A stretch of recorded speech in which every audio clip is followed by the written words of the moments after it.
कामठीत भरदिवसा घराला कुलूप लावून बाजारात गेलेल्या कुटुंबियांच्या घरात चोरी झाली।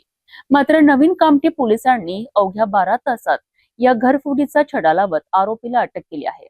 चोरीला गेलेले तब्बल 4,61,000 रुपयांचे दागिने आणि रोख रक्कम पोलिसांनी हस्तगत केली आहे।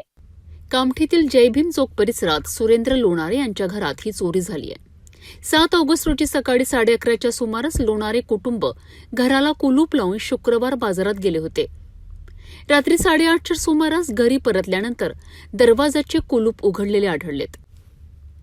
घरातील लॉकर तपासले असता सोन्यासारखे दिसणारे दागिने आणि रोख रक्कम असा 4,61,000 रुपयांचा मुद्देमाल गायब असल्याचे समोर आलेत। पोलिसांनी परिसरातील सीसीटीव्ही फुटेज तपासले। संशयित व्यक्तींची हालचाल लक्षात आल्यानंतर गुप्त बातमीदारांच्या मदतीने रोहित नरेश गेडाम याला ताब्यात घेतले। चौकशीत चोरीची कबुली मिळाल्यानंतर त्यांच्याकडनं संपूर्ण मुद्देमाल आणि गुन्ह्यात वापरलेला मोबाईल असा एकूण 4,69,000 रुपयांचा मुद्देमाल जप्त करण्यात आलाय।